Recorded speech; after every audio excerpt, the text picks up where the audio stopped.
One of the things that happened over time with STRATCOM, of course, is it began taking on a lot of mission areas other than nuclear. Let's talk for a moment about space. You've been on advisory committees for almost all of the major space activities and that. Space is something that we got into in the late 1950s, early 1960s. We got into it for reconnaissance purposes. Now we rely on it for a lot of different things. Well, let me give you a couple conversations that led to this. Bill Crow cornered me one day and said, Larry, I think we need a unified space command. And the only way we can afford to have one is if we make your space command dual-headed as unified space command. Air Force Space Command. Make Air Force Space Command dual-headed as unified space command. And I said, Bill, why would I want to screw up a perfectly good Air Force command with that? And he said, because your nation needs it. I said, okay. So we did it. Several years later, after I'm at IDA, we at IDA had done any number of tasks where the Secretary of Defense had asked me to put together a very senior group of former senior officers and government and academic to answer hard questions. And he called me and he said, Larry, I'd like you to put together a small group and tell me if consolidating Strategic Command and Unified Space Command is a good idea. And I said, well, okay. So I put this group together. And for the first, and we listened as we always do. We just listen. At the end of the second day, we said, this has to be the dumbest damn idea I've ever heard. At the end of the fifth day, we said, something has to be done. Now, what was the difference? How did we come to that? We realized, and I realized, after every conflict, every contingency, we ended up with this finger pointing, that the forces would turn to the space people and say, you had this capability and you didn't provide it to me. And they would say, you didn't ask for it. So the point was, in every contingency, the contribution of space-based capabilities, which was multiplying, the contribution was just not part of the global plan. So we said, this department needs global command. And global command should be strategic nuclear deterrence and space. And the secretary, and so we went back to him and said, yes, you need to do this. You need to put these two commands together into global command.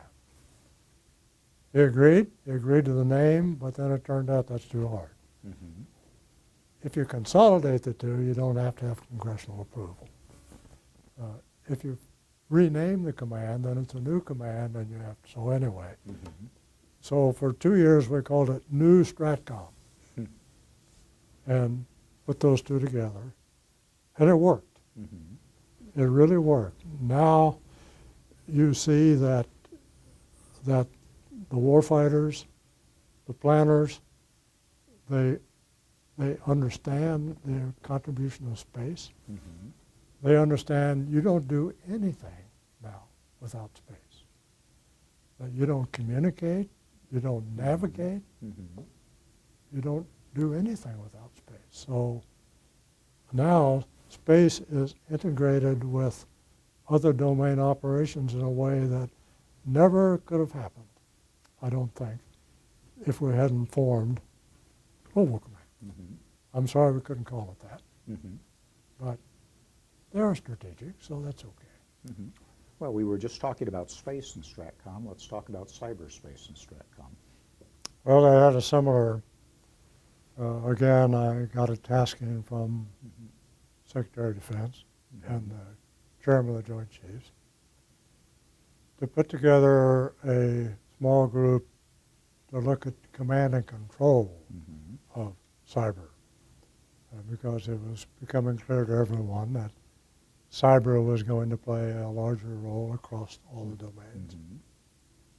So we put together a group, and we came up, in the first place, we had to answer the question. The question was, how do you organize to command and control Mm-hmm. cyber forces? And what we told the chairman and the secretary was, now we've answered the question, but you asked the wrong question. Mm-hmm. The question should have been, how do we build the forces? How do we build the capabilities? Because otherwise, we're going to have great command and control of the capabilities we do not have. And while they agreed with that, they still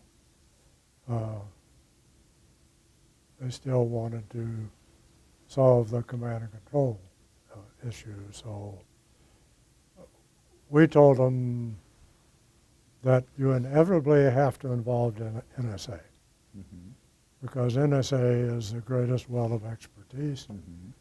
and the NSA cryptologic platform is the tool. Mm-hmm. And so we offered them 4 choices and gave them the pros and cons. And our first choice was another Joint Forces Command component Mm-hmm. under STRATCOM. And our second choice was Sub-Unified Command under STRATCOM. We said, not a big difference. Why STRATCOM? Because cyber is about information. Mm-hmm. Space is about information. And we thought those 2 domains were very tightly tied, space and cyberspace. Understanding that both those domains have an enormous impact on all the domains. Mm-hmm. By the way, took 4 years to get the government to agree that cyber was a domain. Mm-hmm. They didn't like thinking of it as an operating domain. Anyway, that was behind us.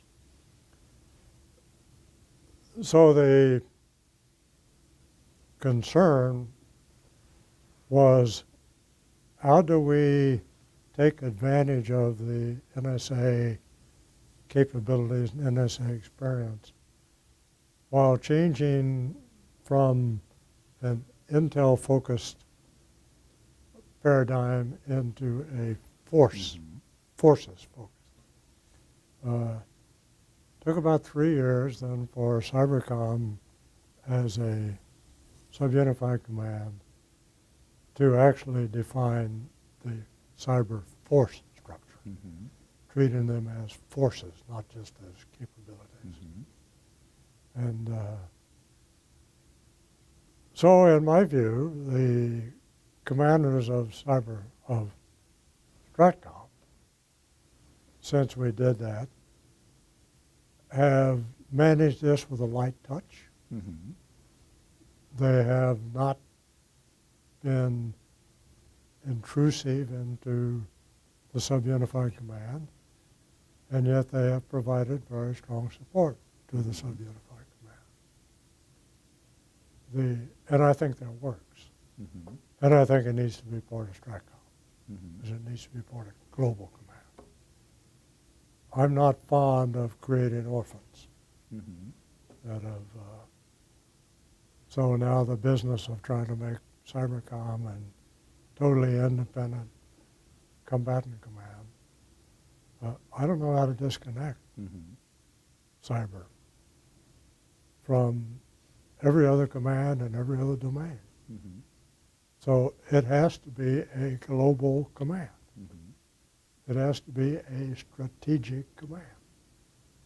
So I'm not sure why we need 2 strategic commands. But Mm-hmm.